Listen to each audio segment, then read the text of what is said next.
প্রিয় শিক্ষার্থীরা, কেমন আছো তোমরা? নিশ্চয়ই ভালো আছো। অনলাইন ক্লাসের ধারাবাহিকতায় আমি তথ্য যোগাযোগ প্রযুক্তি বিষয়ের প্রথম অধ্যায়ের উপর আবার আলোচনা নিয়ে এসেছি। তো সবাইকে স্বাগতম।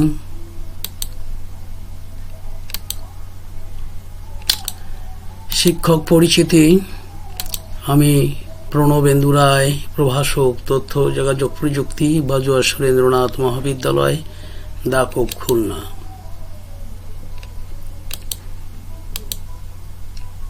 এখানে একটি ছবি তোমরা লক্ষ্য করো। আমরা আঙ্গুলের ছাপ দেখতে পাচ্ছি এবং আঙ্গুলের ছাপে যে বিভিন্ন রেখা থাকে সেই রেখার দৃশ্য দেখছি এবং রেখাকে কিভাবে বাইনারি বিটে রূপান্তর করে কম্পিউটার, অর্থাৎ ডিজিটাল সিগন্যালে রূপান্তর করে। সেই ডিজিটাল সিগন্যালে রূপান্তর করতে গেলে বাইনারি বিটে রূপান্তর করতে হয়। রেখা কিভাবে বাইনারি বিটে রূপান্তর করে সেই দৃশ্যটা আমরা কিন্তু এখানে দেখতে পাচ্ছি। আরেকটি স্লাইড লক্ষ্য করো। আঙুলের এখানে টিপ সই দেওয়ার একটি চিত্র দেখতে পাচ্ছি। আঙুলের ছাপ নেওয়ার যে যন্ত্র, সেই যন্ত্রে কিভাবে আঙুলের ছাপ প্রয়োগ করতে হয় তা আমরা লক্ষ্য করছি এবং সেই ছাপের সাপেক্ষে ডিজিটাল সিগন্যালে আমি পূর্বের স্লাইডে দেখিয়েছি। ওই ছাপের আঙুলের ছাপ দেওয়ার সময় আঙুলের যে রেখাগুলো থাকে তাকে বাইনারি বিটে রূপান্তর করে ইলেকট্রনিক ডিভাইসের সাপেক্ষে তার প্রয়োগ আমরা এখানে দেখতে পাচ্ছি। হাতের তালু ব্যবহার করে কিভাবে কাজ করতে হয় তার চিত্র কিন্তু আমরা এখানে দেখতে পাচ্ছি। ইলেকট্রনিক্স ডিভাইসের উপরে হাতের ছাপ ব্যবহার করে কিভাবে ডিজিটাল সিগন্যালে রূপান্তর করতে হয় তার দৃশ্য আমরা এখানে দেখতে পাচ্ছি। আইরিস ব্যবহার করে কিভাবে কাজ করা যায় সেই আইরিসের চিত্রটা আমরা কিন্তু দেখতে পাচ্ছি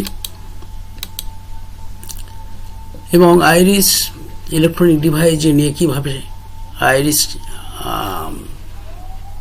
আইরিসের সাপেক্ষে কাজ করতে হয় তারও একটি চিত্র আমরা কিন্তু এখানে দেখতে পাচ্ছি। ইলেকট্রনিক ডিভাইস কিভাবে আইরিসকে শনাক্ত করতে পারে তার চিত্র এখানে দেখানো হয়েছে। আজকের প্রিয় শিক্ষার্থীরা, এই চিত্রগুলো সাপেক্ষে নিশ্চয়ই তোমরা অনুমান করতে পারছো আজকের আলোচনার বিষয়। আজকের আলোচনার বিষয় হলো বায়োমেট্রিক্স, অর্থাৎ যে পদ্ধতির সাপেক্ষে আমরা চোখের রেটিনা কিংবা ফিঙ্গারপ্রিন্ট কিংবা হ্যান্ড জিওমেট্রি অর্থাৎ হাতের তালুর সাপেক্ষে কোনো ব্যক্তিকে শনাক্ত করতে পারি তার চিত্রগুলো পূর্বে স্লাইডে দেখানো হয়েছে এবং এই ব্যক্তি শনাক্তকরণের কাজকে বলা হয় কিন্তু বায়োমেট্রিক্স। আজকের আলোচনার বিষয় হলো বায়োমেট্রিক্স, অর্থাৎ ব্যক্তি শনাক্তকরণের যে পদ্ধতি সেই পদ্ধতিকে আমরা বলছি বায়োমেট্রিক্স। আজকের এই পাঠ শেষে প্রিয় শিক্ষার্থীরা তোমরা যা শিখতে পারবে তা হলো বায়োমেট্রিক্স সম্পর্কে বিস্তারিত জানতে পারবে, অর্থাৎ বায়োমেট্রিক্সের সাপেক্ষে কিভাবে ফিঙ্গারপ্রিন্ট ব্যবহার করে কোনো ব্যক্তিকে শনাক্ত করা যায়, হ্যান্ড জিওমেট্রির সাপেক্ষে কিভাবে কোনো ব্যক্তিকে শনাক্ত করা যায়, রেটিনা বা আইরিসের সাপেক্ষে কোনো ব্যক্তিকে কিভাবে শনাক্ত করা যায়, এই বিষয়গুলো সম্পর্কে তোমরা আজকে জানতে পারবে।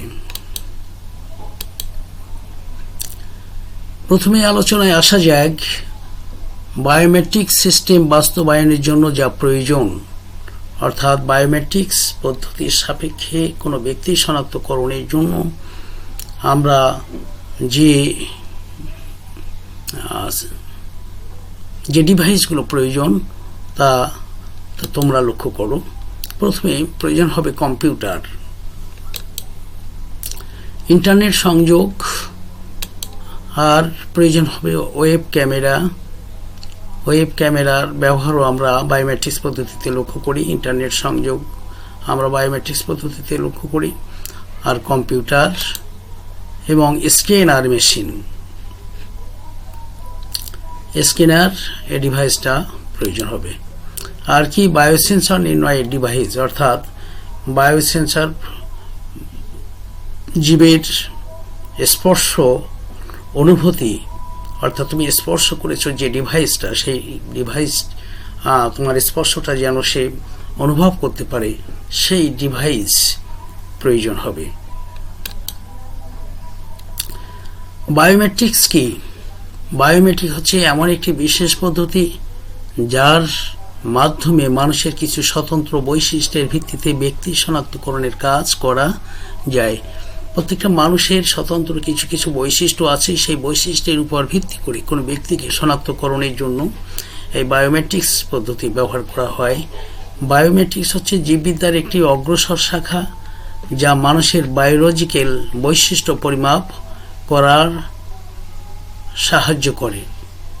বায়োলজিক্যাল বৈশিষ্ট্যগুলো পরিমাপ করার সাহায্য করে এই বায়োমেট্রিক্স পদ্ধতি, যা জীববিদ্যার একটি শাখা। সেই বৈশিষ্ট্যগুলো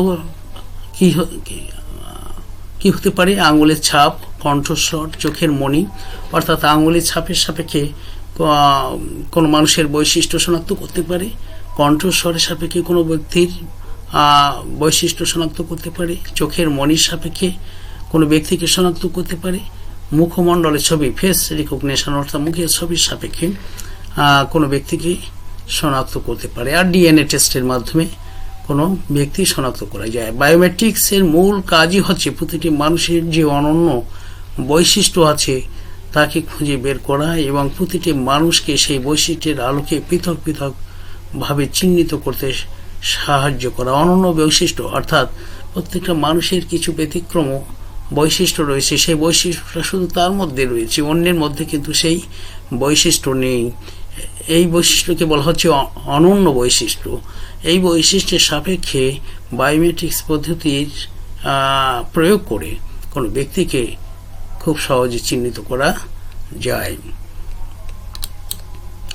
দেখো এখানে চোখ এবং ফিঙ্গারপ্রিন্ট এই দুইটার সাপেক্ষে ব্যক্তি শনাক্তকরণের একটি চিত্র আমরা এখানে লক্ষ্য করছি।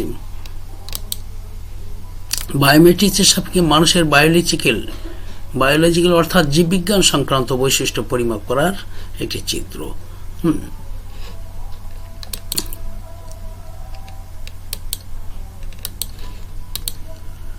গঠনগত এবং আচরণগত বৈশিষ্ট্যগুলো পরিমাপ করার চিত্র, অর্থাৎ বায়োমেট্রিক্স পদ্ধতিতে দুটি প্রসেসে কোনো ব্যক্তিকে শনাক্ত করতে পারে। একটা হচ্ছে গঠনগত বৈশিষ্ট্য আর একটা বৈশিষ্ট্য হচ্ছে আচরণগত বৈশিষ্ট্য। গঠনগত বৈশিষ্ট্য কি হতে পারে? যেমন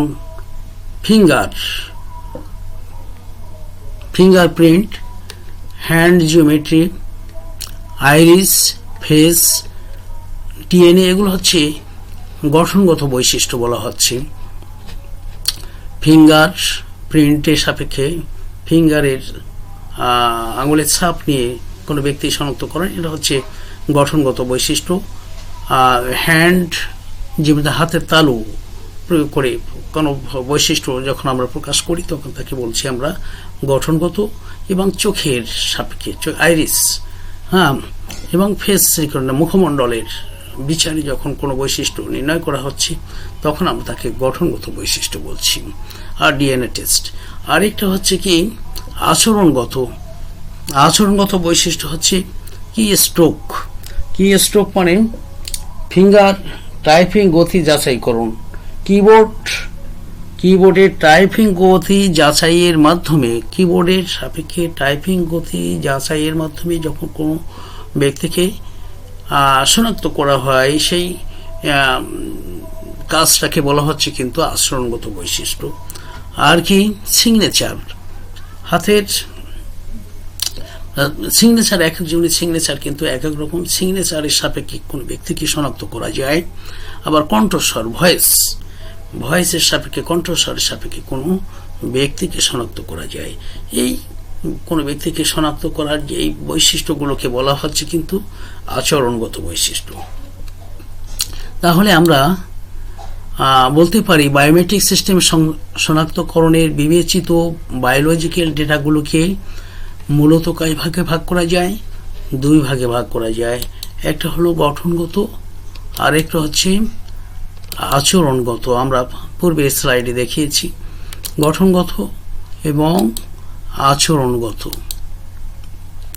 গঠনগত হচ্ছে আমাদের শরীরের গঠনের বিভিন্ন গঠনের উপর ভিত্তি করে, যেটা ফিঙ্গারপ্রিন্ট, ফেস রিকগনিশন, আইরিস, এগুলো আচরণগত। আমরা একটু আগে বলেছি কিবোর্ডের ডাটা টাইপিং এর গতি, কি স্ট্রোক, ডাটা টাইপের গতির উপর ভিত্তি করে, তারপর কণ্ঠস্বর, তারপর কি হতে পারে সিগনেচার, এগুলো সাপেক্ষে আমরা আচরণের উপর আচরণের দিকে নিয়ে যাচ্ছি।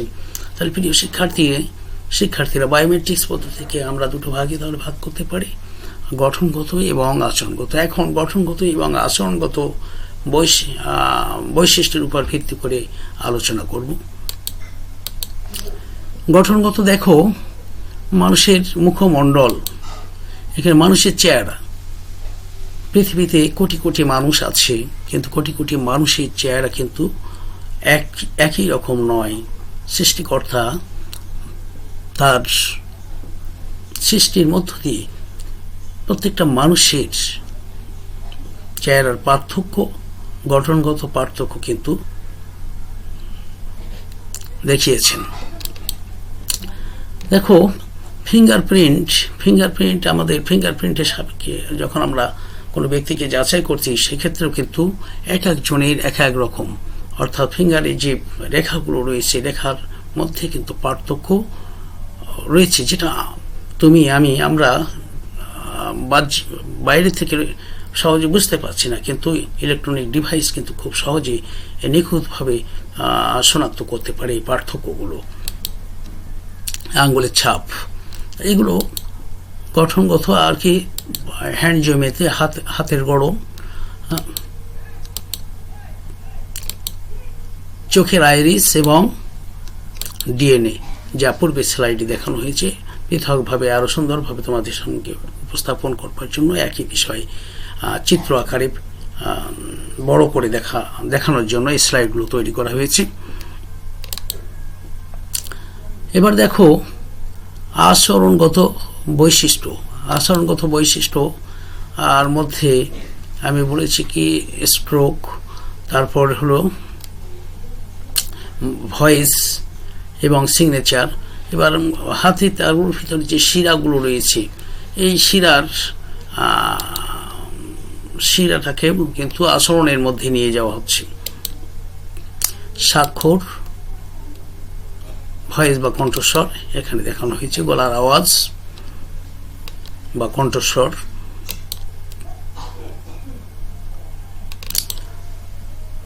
সৃষ্টিকর্তা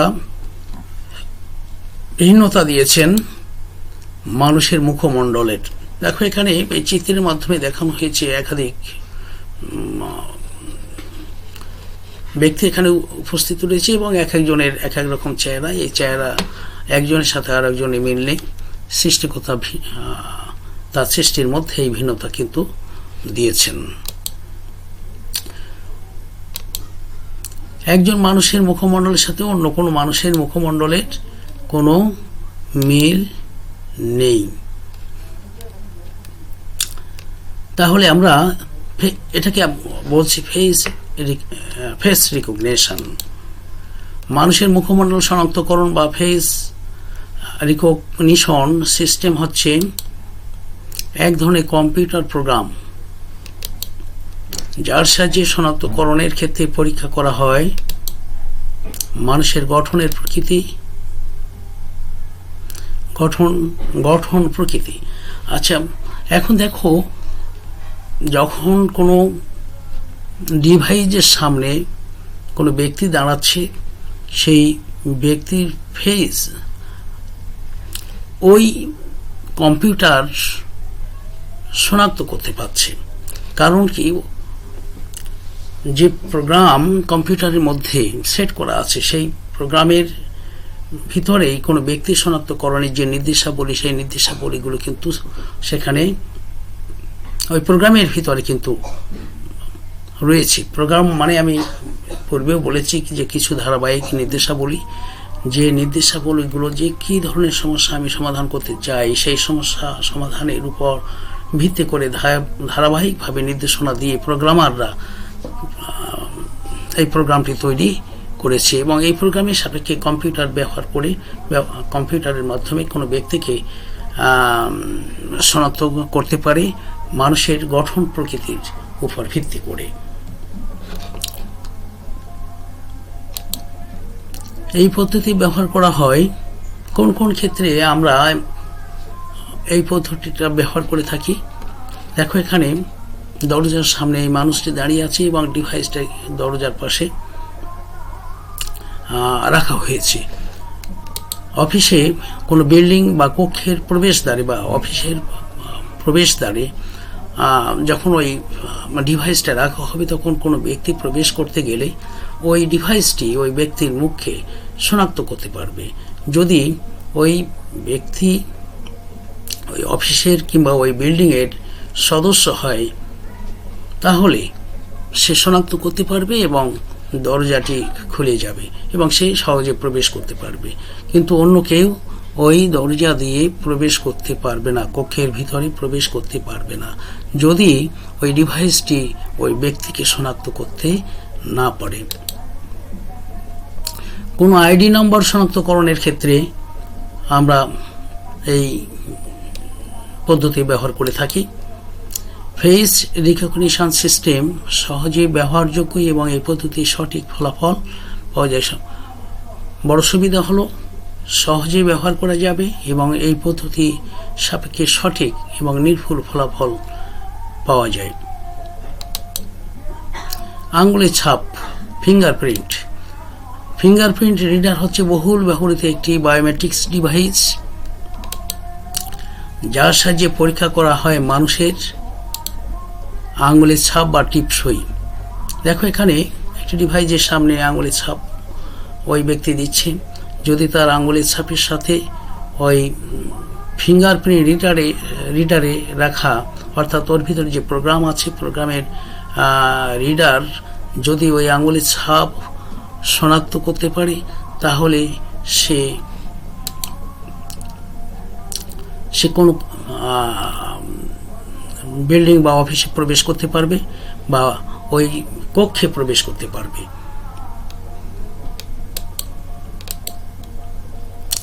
এগুলিকে ইনপুট হিসাবে গ্রহণ করা হয়, তা পূর্ব থেকে সংরক্ষিত আঙ্গুলের ছাপ বা টিপসইয়ের সাথে মিলিয়ে পরীক্ষা করা হয়। অর্থাৎ ওই ডিভাইসের ভিতরে ওই ব্যক্তির আঙ্গুলের ছাপ সংরক্ষিত আছে প্রোগ্রামের মাধ্যমে এবং ওই ছাপের সাথে মিলিয়ে পরীক্ষা করা হয়। যদি মিলে যায় তাহলে সে কোনো কক্ষে প্রবেশ করতে পারবে এবং নির্দিষ্ট কক্ষে, যে কক্ষের সম্মুখে এই ডিভাইসটা রাখা হয়েছে তাকে সেই কক্ষে প্রবেশ করতে পারবে কিংবা তার যে কাজের উদ্দেশ্যে টিপসই দিচ্ছে সেই কার্য সম্পাদন করতে পারবে। সৃষ্টিকর্তা ভিন্নতা দিয়েছেন প্রতিটি মানুষের আঙুলের ছাপে। মানুষের হাতের ছাপ বা টিপসই অদ্বিতীয়, অর্থাৎ একজনের আঙুলের ছাপ বা টিপসই অন্য কোনো মানুষের আঙুলের ছাপের বা টিপসইয়ের সাথে মিলবে না। অর্থাৎ যখন মানুষ সই করতে পারত না তখন এই টিপসই পদ্ধতির মাধ্যমে কিন্তু বিভিন্ন কাজ করত এবং বিভিন্ন কার্য সম্পাদন করত এবং এই টিপসই একজনের টিপসইয়ের সাথে আর একজনের টিপসইয়ের মিল নেই। আর মিল না থাকার কারণেই সহজেই ওই ডিভাইস ওই ব্যক্তির টিপসইকে শনাক্ত করতে পারে। হাতের শিরা শনাক্তকরণ বা হ্যান্ড জিওমেট্রি। হ্যান্ড জিওমেট্রির সাপেক্ষে আমরা কিভাবে কোনো ব্যক্তিকে শনাক্ত করতে পারি তা তোমরা লক্ষ্য করো। মানুষের হাতের আকৃতি ও জ্যামিতিক গঠনেও কিন্তু ভিন্নতা পরিলক্ষিত হয়। গঠনগত দিক দিয়ে কিন্তু এক একজনের এক এক রকম, যে কারণে এর পার্থক্য নির্ণয় করতে পারে ওই ডিভাইস, এবং পার্থক্য নির্ণয় করে ওই ব্যক্তিকে কিন্তু শনাক্ত করতে পারে। এই পদ্ধতি হ্যান্ড জিওমেট্রি রিডার একই সাথে পরীক্ষা করতে পারে ৩১,০০০-এর বেশি পয়েন্ট, অর্থাৎ আমাদের হাতে ৩১,০০০-এর বেশি যে পয়েন্ট আছে সেই পয়েন্টকে এই ডিভাইস শনাক্ত করতে পারে হ্যান্ড জিওমেট্রি রিডারের সাপেক্ষে।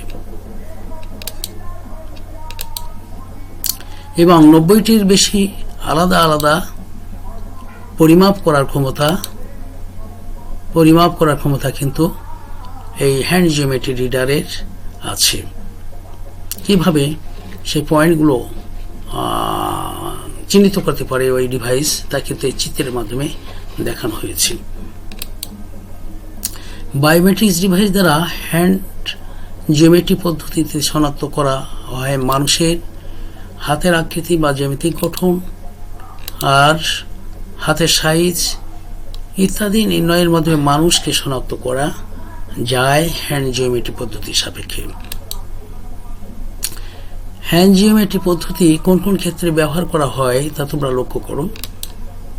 বিভিন্ন প্রতিষ্ঠানে, এখানেও সে পূর্বের একই কাজে কিন্তু আমরা হ্যান্ড জিওমেট্রি পদ্ধতি ব্যবহার করতে পারি, ফিঙ্গারপ্রিন্ট পদ্ধতি ব্যবহার করতে পারি, ফেস রিকগনিশন পদ্ধতি ব্যবহার করতে পারি। বিভিন্ন প্রতিষ্ঠানে চাকরিজীবীদের উপস্থিতি নির্ণয়ের ক্ষেত্রে আমরা এই পদ্ধতিগুলো অ্যাপ্লাই করতে পারি। দেখো কিভাবে এই পদ্ধতি অ্যাপ্লাই করে ভিতরে প্রবেশ করার চেষ্টা করছি, এই চিত্রের মাধ্যমে কিন্তু দেখানো হয়েছে। কিংবা বিল্ডিং বা কক্ষের প্রবেশদ্বারে এই ডিভাইস রেখে প্রবেশ অধিকার প্রয়োগ করে থাকে এই ইলেকট্রনিক ডিভাইস। কিভাবে হাতের হ্যান্ড জিওমেট্রির সাপেক্ষে কোনো ডিভাইসে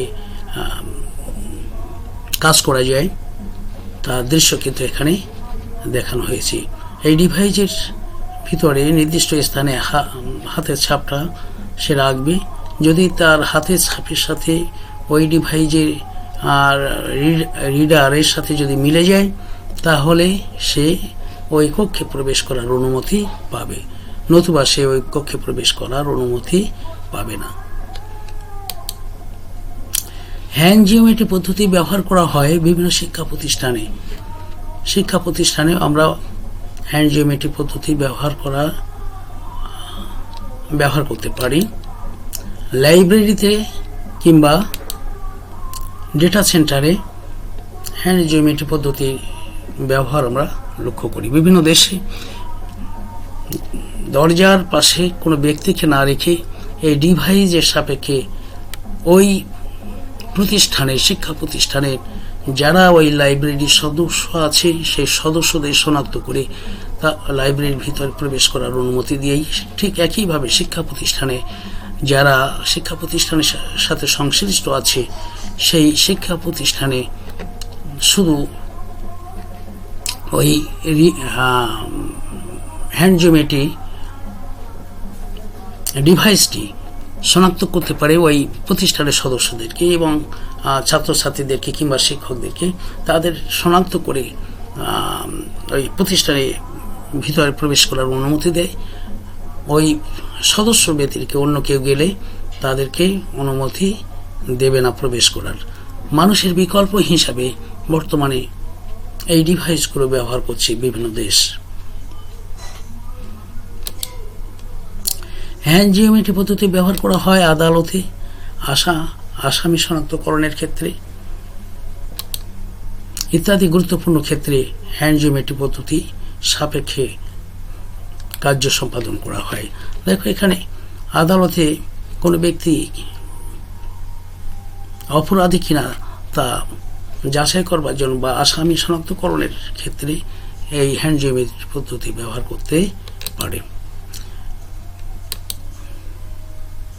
ব্যবহারকারীদের জন্য এই পদ্ধতিটি ব্যবহার করা সবচেয়ে সহজ, তবে হ্যান্ড জিওমেট্রি ডিভাইসের দাম এবং ইনস্টলেশন খরচ অনেক বেশি, অর্থাৎ এই ডিভাইসের দাম বেশি এবং এই ডিভাইসের সাপেক্ষে যে কাজ সম্পাদন করতে হয় তার ইনস্টলেশন খরচ তুলনামূলকভাবে অন্যান্য ডিভাইসের চেয়ে বেশি।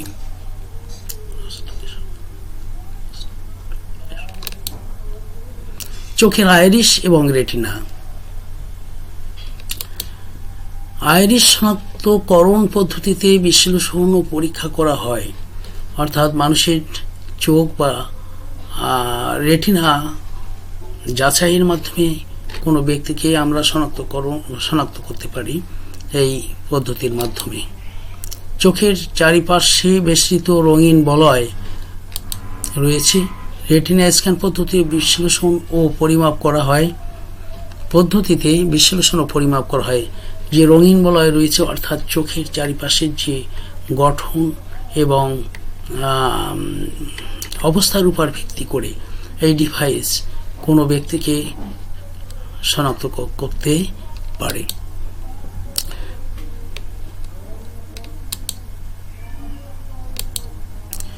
চোখের পিছনের অক্ষিপটের মাপ ও রক্তের লেয়ারের পরিমাপ, অর্থাৎ এই ডিভাইসটা কিভাবে চোখকে পরিমাপ করছে বিভিন্ন স্তরের উপর ভিত্তি করে, কালারের উপর ভিত্তি করে, তা কিন্তু এখানে দেখানো হয়েছে। উভয় পদ্ধতির চোখ ও মাথাকে স্থির করে একটি ডিভাইসের সামনে দাঁড়াতে হয়। একটি ডিভাইসের সামনে দাঁড়াতে হয় কিভাবে তার দৃশ্য কিন্তু এখানে দেখানো হয়েছে। এই পদ্ধতি অত্যন্ত ব্যয়বহুল এবং উচ্চ ক্ষমতা সম্পন্ন নিরাপত্তা ব্যবস্থা, অর্থাৎ যে পদ্ধতিগুলো আমরা দেখছি সেই পদ্ধতিগুলো থেকে এই পদ্ধতিকে উচ্চ ক্ষমতা সম্পন্ন নিরাপত্তা ব্যবস্থা হিসাবে কিন্তু দেখানো হয়েছে।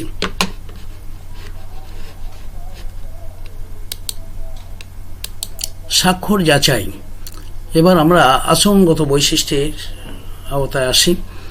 এই স্লাইডে আচরণগত বৈশিষ্ট্যের যে দিকটা আছে, সিগনেচার, আচরণগত বৈশিষ্ট্য, সিগনেচার, ভয়েস রিকগনিশন, অর্থাৎ মানুষের কণ্ঠস্বর বিচারের মাধ্যমে কিন্তু কোনো ব্যক্তিকে শনাক্ত করা যায়। তা স্বাক্ষর যাচাইয়ের মাধ্যমে কিভাবে বায়োমেট্রিক্স পদ্ধতিতে যে কার হাতের লেখা সেটা শনাক্ত করা যায় তা তোমরা লক্ষ্য করো। সিগনেচার ভেরিফিকেশন পদ্ধতি পরীক্ষা করা হয় ব্যবহারকারীর হাতের লেখা স্বাক্ষরকে। দেখো, একটা ডিভাইস আছে, সেই ডিভাইসের একটা বিশেষ কলমের সাপেক্ষে কিন্তু সেই হাতের সে সিগনেচার করছে এবং সেই সিগনেচারের সাথে আরেকটি সিগনেচারের তুলনা করে যদি মিলে যায় তাহলে দেখা যাবে যে দুইজনের লেখার একই জনে যদি লেখা হয় তাহলে সে সাদা কাগজে যে সিগনেচারটা করেছে সেই সিগনেচার এবং ডিভাইস যে সিগনেচারটা করবে তার সাথে যদি মিলে যায় তাহলে ওই লেখা দুইটি একই ব্যক্তি সেটা শনাক্ত করতে পারে এই ডিভাইস। এখানে শনাক্ত করতে পরীক্ষা করা হয় ব্যবহারকারীর স্বাক্ষরের আকার, এছাড়া পরীক্ষা করা হয় লেখার গতি, লেখার সময়, অর্থাৎ কি গতিতে সে সিগনেচারটা করেছে, লেখার সময় কত সময় নিয়েছে ওই সিগনেচারটা করতে, এবং কলমের চাপকে, অর্থাৎ কলমের উপর কতটুকু প্রেসার দিয়ে সেই সিগনেচারটা করেছে এবং সেই সিগনেচারটা করতে কত সময় লেগেছে এবং সিগনেচারটার গতি কেমন ছিল তার উপর বিচার করে কোনো ব্যক্তির শনাক্তকরণের কাজে এই পদ্ধতিটা ব্যবহার করা হয়। এই পদ্ধতি সাপেক্ষে সিগনেচার যাচাইয়ের মাধ্যমে কোনো ব্যক্তিকে শনাক্ত করে থাকে। একটি স্বাক্ষরের সকল প্যারামিটার ডুপ্লিকেট করা সম্ভব নয়। এই পদ্ধতিতে ব্যবহার করা হয়, পূর্বেই বলেছি যে একটি বিশেষ ধরনের একটি কলম এবং ট্যাব বা ট্যাবলেট পিসি, অর্থাৎ এই পার্সোনাল কম্পিউটারটা ব্যবহার করা হয়, একটা বিশেষ কম্পিউটার যা হাতের লেখা শনাক্তকরণের ক্ষেত্রে বিশেষ ভূমিকা রাখে। প্যাড বা ট্যাবলেট পিসি মাধ্যমে কোনো ব্যক্তির হাতের লেখা শনাক্ত করা যায় খুব সহজে, বিশেষ কলম ব্যবহারের মাধ্যমে। ইহা একটি সর্বস্তরের গ্রহণযোগ্য পদ্ধতি। এই পদ্ধতি ব্যবহারে খরচ কম। এই পদ্ধতির সাপেক্ষে আমরা যদি কোনো ব্যক্তির শনাক্ত করতে চাই তাহলে খুব সহজে এবং কম খরচে আমরা এই কাজটা সম্পাদন করতে পারি। কণ্ঠস্বর যাচাই। কণ্ঠস্বর যাচাইয়ের মাধ্যমে আমরা কোনো ব্যক্তিকে কিন্তু শনাক্ত করতে পারি বায়োমেট্রিক্স পদ্ধতির মাধ্যমে। কণ্ঠস্বর যাচাই বা ভয়েস রিকগনিশন পদ্ধতিতে তুলনা করা হয় একজন ব্যবহারকারীর কণ্ঠকে ডেটাবেজে সংরক্ষিত ভয়েস ডেটা ফাইলের সাথে। এখানে দেখো চিত্রে দেখানো হয়েছে কোনো ব্যক্তি সে একটা শব্দ করছে, সেই শব্দ ওই ব্যবহারকারী অর্থাৎ যে কণ্ঠস্বরটা ব্যবহার করছে তার ডেটাবেজে সংরক্ষিত ভয়েস ডেটা ফাইলের সাথে কম্পেয়ার করা হয়। কম্পেয়ার করে তার কণ্ঠস্বরকে শনাক্ত করা হয়। ডেটাবেজ মানে পূর্বে বলেছি তোমাদের যে ডেটা যেখানে হচ্ছে তথ্যের সম্ভার থাকে, অর্থাৎ প্রচুর পরিমাণ তথ্য মজুদ রাখার যে স্থান, এবং ডেটাবেজ সফটওয়্যারের সাপেক্ষে ডেটা সংরক্ষণ করা যায়, কম্পিউটার ধরে রাখা যায়, এবং ব্যবহারকারী কণ্ঠকে ডেটাবেজে সংগৃহীত ভয়েস ডেটা ফাইলের সাথে কম্পেয়ার করে ওই ব্যক্তির কণ্ঠকে শনাক্ত করা হয়। এই পদ্ধতিতে প্রথমে ডেটাবেজে সংরক্ষণ করতে হয় সকল ব্যবহারকারীর কণ্ঠকে কম্পিউটার প্রোগ্রামিং এর সাহায্যে ইলেকট্রিক সিগন্যালে রূপান্তর করা হয়। ইলেকট্রিক সিগন্যালে রূপান্তর করে ওই ব্যবহারকারীর কণ্ঠকে মিলানো হয়, মিলিয়ে তার কণ্ঠস্বরটাকে যাচাই করা হয়।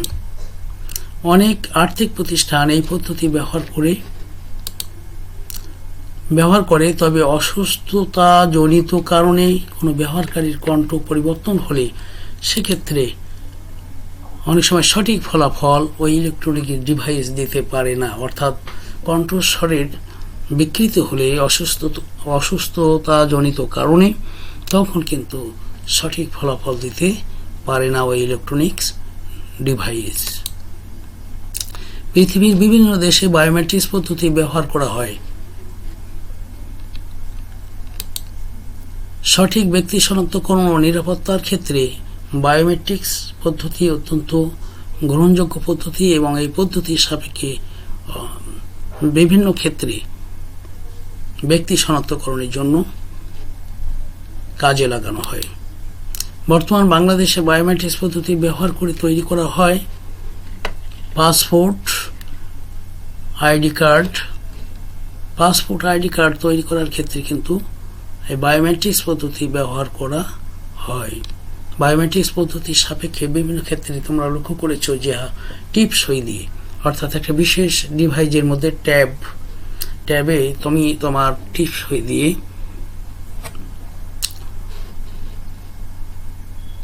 আইডি কার্ড কিংবা পাসপোর্টের কাজ করে থাকো। পাসপোর্ট ও ড্রাইভিং লাইসেন্স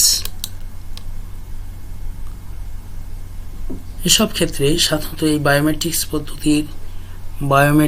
পদ্ধতি ব্যবহার করে কাজ করা হয়। তাহলে প্রিয় শিক্ষার্থীরা, আজকের আলোচনা থেকে আমরা যা শিখতে পারলাম তা হলো কিভাবে বায়োমেট্রিক্স পদ্ধতি ব্যবহার করে কোনো ব্যক্তিকে শনাক্ত করা যাবে, এবং সেই ব্যক্তি শনাক্তকরণের জন্য বায়োমেট্রিক্স পদ্ধতিকে দুটো ভাগে বিভক্ত করা হয়েছে। একটি হচ্ছে গঠনগত দিক এবং আরেকটি হচ্ছে আচরণগত দিক। গঠনগত দিক থেকে আমরা কিভাবে ফিঙ্গারপ্রিন্টের সাপেক্ষে, কিভাবে হ্যান্ড জিওমেট্রির সাপেক্ষে, কিভাবে আইরিস বা রেটিনা পদ্ধতির সাপেক্ষে কোনো ব্যক্তিকে শনাক্ত করা যায় তা কিন্তু আমরা আজকের আলোচনা থেকে জানতে পারলাম। এবং সেই সাথে সাথে আচরণগত দিক, সেই আচরণগত দিক থেকে আমরা দেখেছি ভয়েস রিকগনিশন এবং সিগনেচার পদ্ধতির সাপেক্ষেও কিন্তু আমরা কোনো ব্যক্তিকে শনাক্ত করতে পারি। এবং এই পদ্ধতির সাপেক্ষে আমরা আদালতে অপরাধী শনাক্তকরণের কাজে বা দুর্নীতি দমনের ক্ষেত্রে, কিংবা আমরা পাসপোর্ট এবং আইডি কার্ড তৈরির ক্ষেত্রে আমরা এই বায়োমেট্রিক্স পদ্ধতি ব্যবহার করে থাকি, তা কিন্তু আজকের আলোচনা থেকে জানতে পারলাম। তোমরা আবার তোমাদের সাথে আগামী ক্লাসে দেখা হবে। সেই পর্যন্ত তোমরা ভালো থাকো, সুন্দর থাকো, সুস্থ থাকো এবং স্বাস্থ্যবিধি মেনে চলো, ঘরে থাকো। সবাইকে ধন্যবাদ।